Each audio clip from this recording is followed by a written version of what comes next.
Bom, então no bloco passado a gente estava falando de estimadores, e aí eu terminei falando um pouco da média amostral, e aí mostrei para vocês também como é que a gente usa o programa R para simular, variar, amostras simples, de tamanho arbitrário, a gente fez com tamanho igual a 10, igual a 100, igual a 1000, e aí calcular, ver como é que o programa R faz para calcular, a média amostral, e a gente viu ali, usando várias amostras como exemplo, que de fato a média amostral, quando se aumenta o tamanho da amostra, ela se aproxima da média populacional. Tá? Então é exatamente isso que eu quero dizer quando a gente chama, diz que o x barra, que a gente denota por x barra, que é o estimador da média populacional. Tá?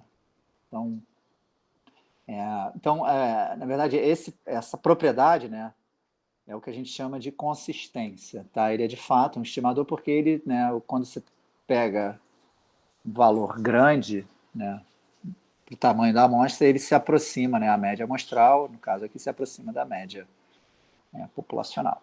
E aí a gente tem outros tipos de estimadores também. A gente vai ver aqui no curso o estimador do sigma ao quadrado também, da variância, ou do sigma, que é o desvio padrão. Você pode estimar também a mediana, você pode estimar a moda, você pode estimar muitas características da sua distribuição em questão. Tá? Então, eu vou falar agora um pouco sobre propriedades de estimadores. Tá? Então, eu vou denotar por teta-chapéu um estimador genérico. Tá? Então, você pode pensar como exemplo, novamente, a média amostral. A seguir, a gente também vai ver o desvio padrão amostral, a variância amostral. Tá? Então, eu vou denotar de maneira genérica teta-chapéu como um estimador de um certo parâmetro que está relacionado à minha distribuição que eu estou estudando, que modela a característica numérica que eu estou interessado em estudar na minha população. Tá bom? Então, quando eu digo que um estimador é não viesado, tá? Quer dizer o seguinte, tá? Então, note que sempre quando eu defino um estimador, tá? Ele é uma função da minha amostra. Tá? Então, se a minha amostra é aleatória, o estimador também é aleatório. Como a gente viu nos exemplos ali que eu rodei no R, a gente foi gerando médias, foi gerando amostras e calculando médias amostrais. E você vê que para cada amostra eu calculava uma média amostral diferente. Tá? Essa média amostral cada vez ficava mais próxima da média populacional, mas você vê que tinha uma oscilação, tinha uma variabilidade ali, que era exatamente por conta da variabilidade da própria amostra. Tá? Então, como é uma função da amostra, então ela é o seu estimador, em geral, é um valor, é uma variável aleatória também. Tá? Então, você também pode calcular qual é o valor médio do seu estimador. Tá? Então, a gente vai dizer que o seu estimador é não viesado quando exatamente o valor médio do estimador é dado pelo parâmetro que você está querendo estimar. Ou, em outras palavras, você define o que a gente chama de viés do estimador, tá? Que é exatamente a diferença do valor esperado, da média do seu estimador menos a média ao parâmetro θ que você está estudando, e ele vai ser não viesado quando o seu viés é zero. Tá? Quando a gente for olhar para o desvio padrão ou para a variância amostral, você vai ver que você tem duas maneiras de definir a variância amostral. Tá? E aí você vai ver que a primeira maneira que a gente vai definir, ela tem um viés, e a segunda maneira que a gente vai definir, a gente vai exatamente tirar esse viés. Tá? Mas você tem essa noção do que é não viesado. E no caso da média amostral, tá, a gente tem sempre um estimador não viesado. Tá? Então, vamos olhar o porquê disso. Então, lembre que quando eu olho para o estimador θ igual a média amostral, tá, o que eu estou pegando? Eu pego 1 sobre n somatório dos resultados que eu obtive, dos xis. Tá? Então, eu vou calcular qual é o valor esperado desse meu estimador, tá? Da média amostral. Tá? Então, para fazer isso, lembre que quando eu calculo o valor esperado da soma de variáveis aleatórias, tá? isso é exatamente dado pela soma dos valores esperados, né? Ou, em outras palavras, né, a média da soma é dado pela soma das médias. Então, aqui, como todas as variáveis aqui, tá, elas são amostras de uma mesma distribuição com média μ, tá? Então, todas elas, no caso, têm a mesma média μ. Então, eu estou somando n vezes μ. Então, isso aqui vai me dar exatamente n vezes μ, tá bom? Onde μ é o meu parâmetro que eu quero estimar, tá? Esse aqui é o meu θ. Então, quando eu faço o valor médio da média amostral, tá? Eu vou ter 1 sobre n vezes o somatório das médias de x e isso, que dá exatamente n vezes μ dividido por n. Então, o n cancela com n e dá o meu μ. Né? Portanto, né, a média teórica da média amostral é dada exatamente pela média que é o populacional que eu quero estimar, tá? Que é o parâmetro θ. Portanto, né, nesse caso aqui, né, quando eu olho para a média amostral, ele é sempre um estimador não viesado. Tá? Ele tem essa propriedade, que é uma propriedade, em geral, boa. Tá?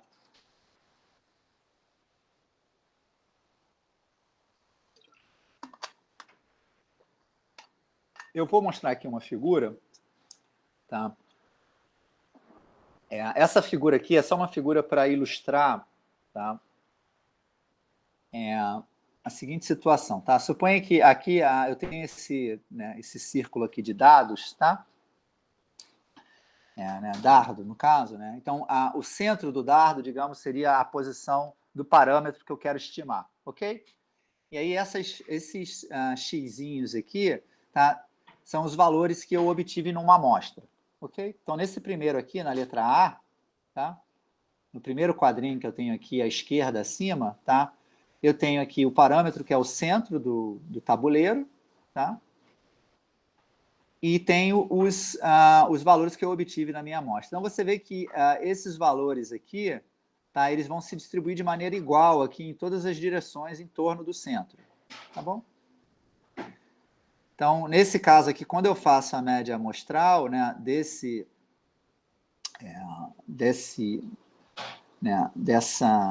eu obtenho exatamente algo, né, próximo aqui do centro. Tá? Nesse caso aqui, né, no caso, quando eu olho para a direita, tá, você vê que a minha amostra aqui, ela, né, quando eu faço, quando eu uso essa amostra aqui para estimar, né, quando eu faço isso aqui, né, você vê que ele tem um viés um pouquinho para cima. Né, ele não vai ficar se distribuindo em torno do valor do centro. Né? Então, você vê que nesse quadrinho aqui, eu tenho um viés aqui acima. Tá?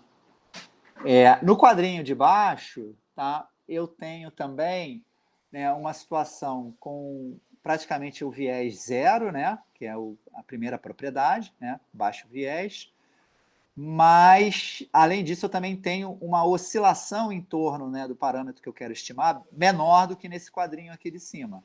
Tá? Então, aqui nesse quadrinho aqui de baixo, eu tenho tanto um baixo viés, né, ou até mesmo zero, né, e tenho também uma baixa variância. Tá? Aqui eu tenho um baixo viés, mas eu tenho uma alta variância. Aqui eu tenho um alto viés, tá? E provavelmente também uma alta variância.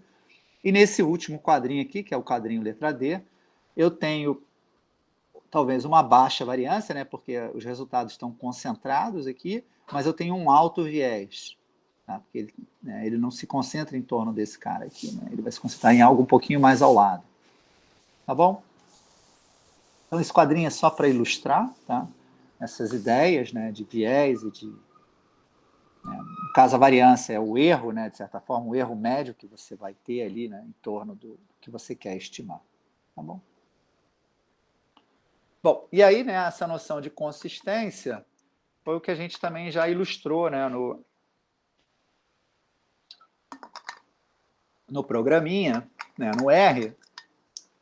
Então, eu vou dizer, né, que um parâmetro, um estimador θ-chapéu é consistente na estimação do parâmetro θ, né, se, né, esse θ-chapéu, que é o meu estimador, que depende da amostra, ele se aproxima do valor populacional do parâmetro θ, né, quando eu faço o tamanho da amostra suficientemente grande. Tá? Né, que nem a gente foi vendo ali, né? Quando eu fazia uma amostra de tamanho 10, eu tinha uma estimativa que era próximo lá da média populacional. Quando eu fazia, né, o tamanho da amostra igual a 100, isso se aproximava ainda mais da média populacional. Quando eu fazia, né, o tamanho da amostra igual a 1.000, 10.000, 100.000, isso ficava ainda mais próximo, tá, do parâmetro correto, né, da média populacional, no caso, olhando para a média amostral. Tá? Então, em termos gerais, né, você diz que um estimador é consistente com o parâmetro θ que você quer estimar, né, se de fato esse estimador se aproxima do parâmetro θ quando eu faço o tamanho da amostra suficientemente grande. Né? E aí, em termos matemáticos, né, a gente escreve dessa forma, né, que o limite, né, quando eu faço o tamanho da amostra para mais infinito, do meu estimador, né, ele vai ficar igual ao parâmetro exatamente que eu quero estimar. Né? Como se você idealmente pudesse ter uma amostra de tamanho infinito, né, olhar para a população inteira, né, você ia obter exatamente o parâmetro que você quer estimar. Né? Você ia obter o valor exato dele. Então, a gente também, né, diz, né, que θ chapéu, né, converge, né, no sentido de se aproxima cada vez mais, né, de θ, né, quando n vai para mais infinito, ou, em outras palavras, quando n fica grande. Tá bom? Então, aqui eu fiz essa... A gente tem esse quadrinho aqui para ilustrar um pouco essa ideia. Tá? Esse quadrinho aqui você pode gerar ele também usando o programa R, né? Foi o que a gente fez. Tá? Depois vocês vão aprender qual é o comando que gera esses quadrinhos. Tá? Então, aqui no caso, né, eu estou pegando uma amostra, tá? x1, x2 até xn, tá? Onde cada xi é uma Bernoulli de parâmetro 0,2. Tá? Então, lembrando, né, o que é a Bernoulli. A Bernoulli é uma variável que assume valores 0 e 1, tá? E o 0,2 é exatamente a probabilidade dela assumir o valor 1, tá? A gente também chama isso, né, de uma variável dicotômica, né? O 0 ser fracasso, o 1 ser sucesso, né? O 0 é não, o 1 é sim, tá? E assim por diante. Mas em termos matemáticos, né, a Bernoulli é isso, tá? Então aqui eu tenho 0,2, que é o meu P, que é o meu parâmetro, tá? Então, eu gerei uma amostra, né, de tamanho n, né, onde cada variável xi, essas variáveis são independentes e cada uma delas tem essa distribuição Bernoulli de parâmetro 0,2. Tá?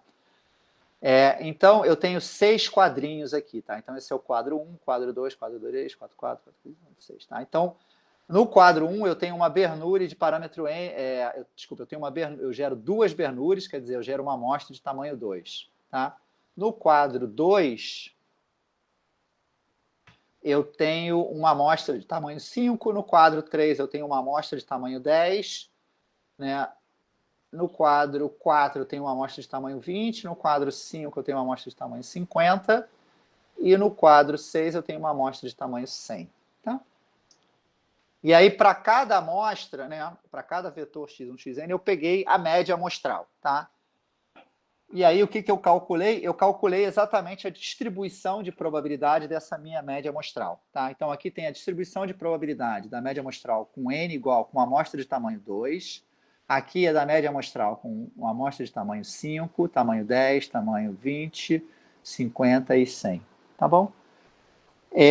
Então, você vê aqui, quando eu tenho tamanho n igual a 2, você vê aqui, né? Você tem as probabilidades aqui, mas isso ainda não está te dizendo muita coisa. Tá? Mas aí, quando você move de tamanho 2 para tamanho 10, você já começa a ver alguma coisa, né, uma certa forma para essa distribuição de probabilidade. Tá bom? Quando você vai do tamanho 10 para o tamanho 20, né, você começa a ver essa forma cada vez mais nítida aqui. Né? Quando você olha para o tamanho 50, você, né, vê essa forma aqui novamente ocorrendo, né, cada vez mais nítida. E no tamanho 100, você já vê, né, essa forma aqui, que a gente vai ver, na verdade, que é a forma dada pela aquela curva gaussiana, né, da distribuição gaussiana. Tá? E aí, o que é interessante a gente ver aqui? Além da gente ver essa forma aparecendo, né, essa forma gaussiana, né, a gente vê que o centro, né, o que vai ser o centro desse meu gráfico aqui? É exatamente isso que eu marquei em vermelho aqui. Tá? Então, note que como eu estou pegando a média amostral de uma Bernoulli, tá, com tamanho, né, variando n igual a 2, 5, né, a gente acabou aqui, né, de calcular, né, a gente viu, né, que a média amostral é um estimador não viesado. Então, a média dela é sempre dada pelo meu parâmetro μ aqui, tá bom? No caso da Bernoulli, né, a média da Bernoulli é exatamente dada pelo parâmetro P, que é 0,2. Então, você vê que esse pontinho vermelho, em todos os quadros, ele está exatamente sentado em cima do 0,2, tá? Que é aqui entre o 0,0 e o 0,4. Né? Então, em todos os quadros, né, esse pontinho vermelho está sentado no 0,2. Só que o que acontece aqui, né? Nesse primeiro quadro, você tem uma variabilidade grande. No segundo, você ainda tem uma variabilidade, de certa forma, grande. Mas quando você olha, por exemplo, para o quadro referente a uma amostra de tamanho 100, essa variabilidade está bem pequenininha. Né? Você vê que a variabilidade aqui em torno do 0,2, ela diminuiu. Você tem essa forma assintótica de parece com uma gaussiana, e a variabilidade diminuiu, que reflete exatamente esse fato, né, de que quando eu aumento o tamanho da amostra e calculo as médias amostrais, né, você sempre vai ter um valor próximo do valor correto, que aqui no caso é 0,2, com uma certa variabilidade, mas quando eu aumento o tamanho da amostra, essa variabilidade cada vez diminui. Então você vê exatamente isso aqui nesse quadrinho aqui, tá? Aqui é onde eu vou aumentando. Então a gente fez a mesma brincadeira agora também aqui com uma Poisson, tá? Então eu tenho aqui novamente, eu repito o experimento com uma amostra de tamanho 2, 5, 10, 20, 100, tá? Então o primeiro quadro é o 2, o último é o 100, né? Eu vou aqui 2, 5, 10, 20, 50, 100, né? E você vê que o mesmo fenômeno que ocorreu com a Bernoulli também ocorre com a Poisson. Tá? No caso, a Poisson, a média dela é exatamente dada pelo parâmetro lambda, aqui no caso lambda é igual a 1. Então, o pontinho vermelho está exatamente sentado em cima da média, que é 1 em todos os quadros. Né? Você pode ver que o pontinho vermelho está sempre sentado em cima do 1. E aí, o que acontece? Né? Quando o tamanho da amostra é pequeno, eu tenho uma grande variabilidade. Quando o tamanho da amostra é grande, eu tenho uma variabilidade menor em torno da média. Tá? Eu tenho novamente essa forma que parece uma gaussiana, tá? E a variabilidade cada vez ficando menor. Aqui a gente faz a mesma brincadeira com a exponencial também. Tá? Então, você tem a exponencial de parâmetro lambda igual a 1, cuja média também é dada por 1. Né? Então, você tem esse pontinho vermelho sentado na média, em todos os quadros. E você vê, né, cada vez mais, quando eu aumento o tamanho da amostra, eu tenho, né, você tem essa forma aqui, né, que reescalonada ela parece com uma gaussiana. E sempre aqui, né, sentado em cima, né, o ponto vermelho sentado em cima do valor médio. Tá bom? Então, esses quadrinhos aqui, eles ilustram, né, exatamente o que a gente viu ali no R quando eu faço as simulações. Tá?